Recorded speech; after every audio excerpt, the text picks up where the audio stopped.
Few Westerners know the influence that the Upanishads and Gita have had on Western society and thinking. And when you look at this image in the middle here, you see Krishna showing Arjuna his true, vast, oceanness self. And of course, you see Krishna getting into the worshipful mode. So the Upanishads and Gita are viewed as, a religious book more than anything else. And that really is problematic because let me show you, without ever, as far as I know, without ever having been exposed to Vedanta, Max Planck came up with the exact same conclusion or the exact same teaching that we get in the ancient Vedic text, that consciousness is fundamental. Now, he said consciousness, he didn't say conscious energy. I got that from the Gateway document. I had thought about it previously myself, but that's what we'll be talking about in this video, the science related to Vedanta. So, but let me show you the religious part so you can see that it's really about consciousness, not about religion. The Gita itself is not about worshiping Krishna as God.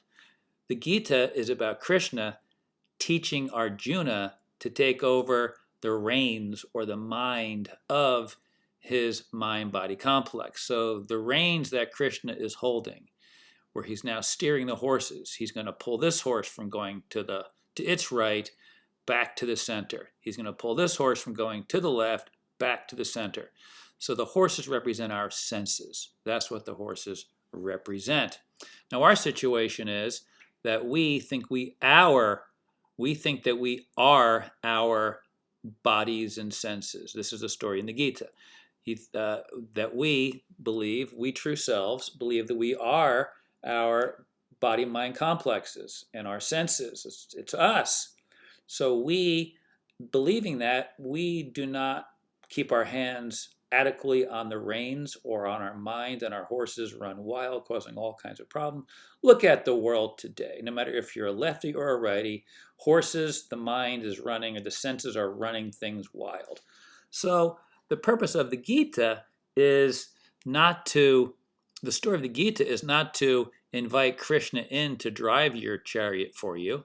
Like the Christians think, you invite the Holy Ghost in to drive your chariot for you. No. We're here to drive our own chariot. So it works like this.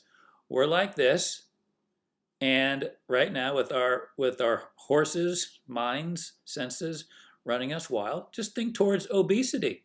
If you're overweight or obese, it's because your senses. So the story of the Gita is for us to acknowledge that we are the driver of our vehicle. The devil outside of us didn't make us do it, we did. So the story of the Gita is for us to become like Krishna and drive our own chariot, right? So drive the chariot, and those are the various yogas that we get from the Gita. Karma yoga, jnana yoga, raja yoga, bhakti yoga, various ways for us to focus on getting hold of the reins or the mind of our mind-body complex and control our senses. So it's on us. That's the story of the Gita. And it's no different than what Jesus said in Matthew 18:3. We must become, again, guileless like children and pure in heart. Control those senses, right? That is the purpose, the story behind the Gita. Not about worshiping Krishna. You can go in that direction if you choose, but that's not what the story is. Okay, so with that in mind, let's get into the Western influence. So you have that philosophical influence that I just gave you there, or that perspective that is not religious at all. And then we have an actual science perspective. Now, Schopenhauer wasn't a scientist. Schopenhauer was a philosopher, and he's credited with they call him his philosophy, the philosophy of pessimism, which is, I think, frankly, is bullshit. Schopenhauer didn't get married, didn't have kids, but he had dogs, poodles, because they're one of the smartest dogs that you can get, it turns out. So this is one of the smartest guys who has influenced Western society in a way that you'll see in a moment that's quite stunning. But he understood that when we are in our purest state is when we are like children and dogs. And so if you can watch a lot of videos about how dogs and children interact without even speaking. I mean, it's just quite amazing. Dogs, amazing. And the smart ones, like Dobermans and Shepherds and Poodles and Border Collies, Incredible. So it was not a philosophy of pessimism. It was actually a beautiful philosophy. Why would you embrace the Upanishads and Gita and think it's pessimistic? You're crazy. It's about how to deal with suffering. That was his thing. He's got to embrace our suffering. And our suffering is caused by us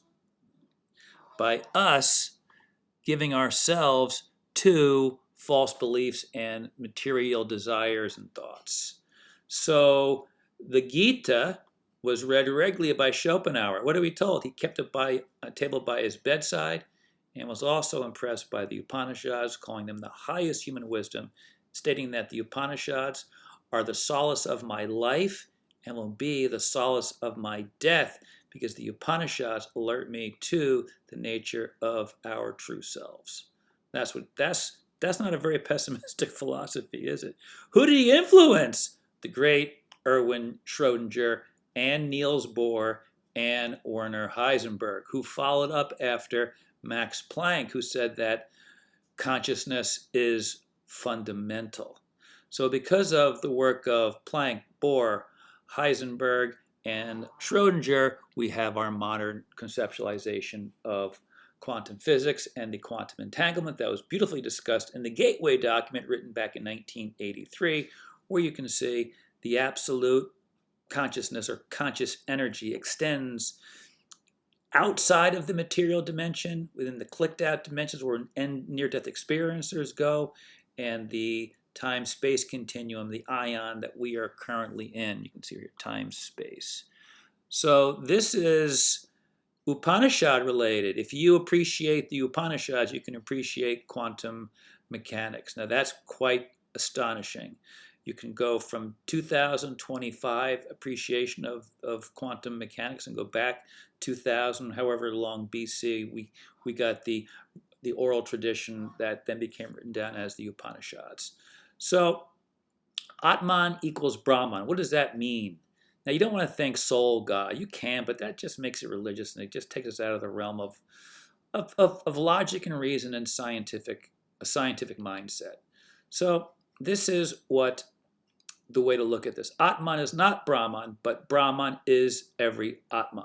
Much easier to view this from the perspective of the ocean. A drop is not the ocean, but the ocean is every drop. We are drops, is what this message of consciousness is, that we are being given from quantum mechanics, quantum entanglement, that lines up with some of the oldest writings ever found. The Rig Veda reflected the Upanishads. It dates back to like 1500 BC. Before that, it was the oral tradition. You're talking 4,000 years ago. It seems according to our timeline. Quite amazing. Who did Schrödinger inspire? Who was inspired? Look at this.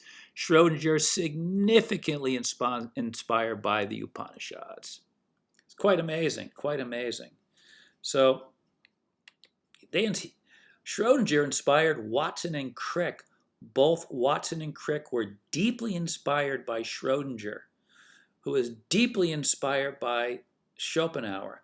All three deeply inspired by the Upanishads and Gita, and from there, the mind of Watson and Crick was able to reason and figure out, and again, reason and figure out, logic and reason, and figure out the double helix, which serves as what? One of the foundations for the genome project. That is like, how many billions or trillions of dollars have gone into studying what we learned from the genome project, which is based large measure on the double helix of Watson and Crick, which is inspired by what ultimately? The Upanishads. Now that is the power of the Vedic philosophy. Not the Vedic religion, the Vedic philosophy. That's the best way to look at it. The unknown influence of the Upanishads and Gita on the West should be much more appreciated by us Westerners.